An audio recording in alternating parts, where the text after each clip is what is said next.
Hello guys, welcome to another review. Today we're looking at the HTC Desire 20 Pro.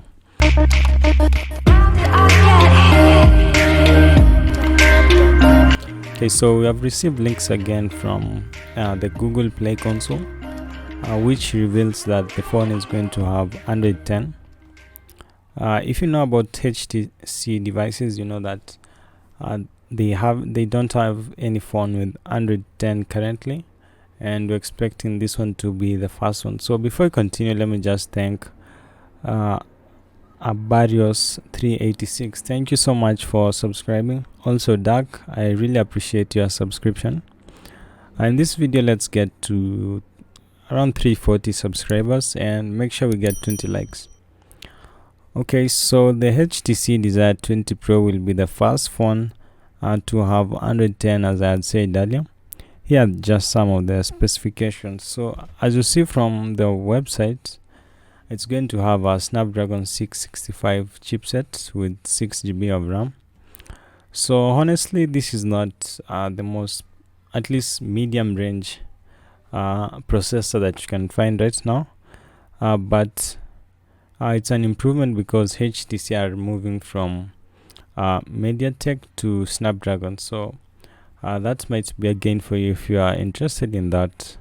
Also, it's having a 6 gigabytes of RAM, which is quite enough for the current mobile phone, and it will also have the less updated U11 Life. If you know what I mean, this was software that was used with the phone when it was running on Android 8.0. So this software, it seems a bit updated from the previous one, because it's going to be featuring that on the Android 10. Okay, so when you're looking at the screen, it's going to have a 1080 by 2340 megapixel resolution, which is also quite enough for a standard device. I'm not expecting this to be somewhat of a flagship, but it's going to be okay. So for the screen, it's going to have an LCD panel, an IPS LCD panel. Basically, that's a type of a screen where it's better than your normal 1080p, but it's not having OLED or something like that. So it will just have a higher resolution, but it's not having an OLED screen. So there have been no official confirmation, but this is so far what we know about the device. So for the PPI, for the people who are interested, is 400 PPI. It's a bit bright than most phones, but also it's not up to the flagship level that the previous HTC devices were. So around 2011, 2014, HTC devices were one of the best smartphones that you could find in any phone. Some of them were even comparing to the iPhone in that era. So right now, because I would have preferred if they release somewhat of a flagship device, but this will be the first device from HTC to have Android 10.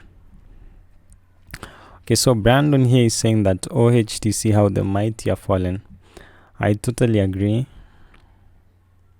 Yes, of course, it is only 30% weaker performance if you said the S820, but all those flagship phones should be more capable than this phone too, with the older phone to be even more cheaper. Yeah, generally from this reader comment, it seems like most people aren't interested in this device. Okay, so Krigsha is saying that true, OnePlus makes a huge buzz, not sales. Most of its tech sites heavily advertising OnePlus as a huge successor isn't part of the reality. I never knew. Does HTC and are HTC and OnePlus the same company? So lastly, you can just look at Pocket Link and we see if we have different news about the phone. but basically it's going to have this single fingerprint this fingerprint reader from the back, as you will expect in any phones. In any budget phone, you will expect it to have that.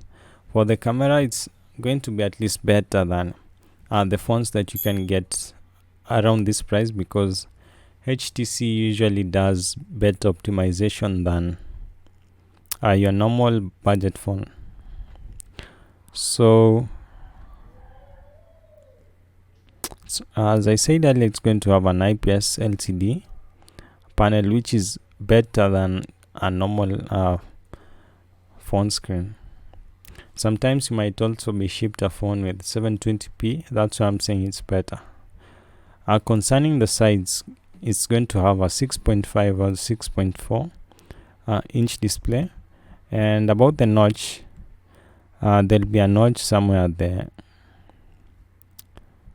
Okay, I'm expecting to be a notch somewhere on the right, like the Samsung devices. So it seems like they have the same news here, but what this website suggests is that it's going to have a decent phone photography for the money. As I said earlier, the Desire 20 Pro will be cheap and cheerful, with a quad camera system on the rear.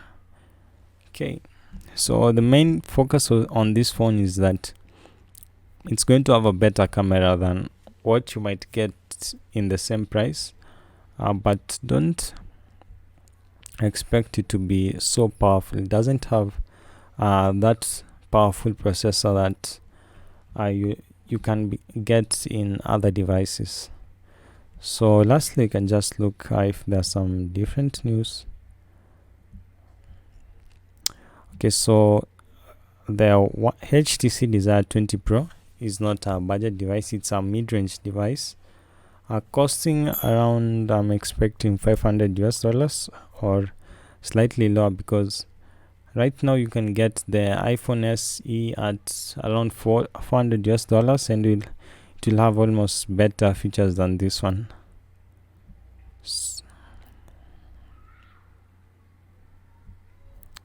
Okay, so for the prices, it's going to cost around $200 and $300 US, which is a bit cheap.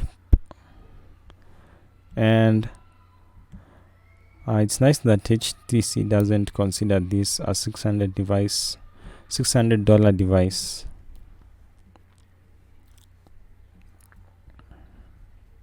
Okay, so basically this is a fair phone, but you'll be getting a logo for HTC, which is nice, because if they had a previous good record, so even if you're getting this one and it doesn't have the features that other budget devices have, that but they're speccing a lot of power, this one might be more optimized, making it to have the most essential services better, like the camera. You might consider this one.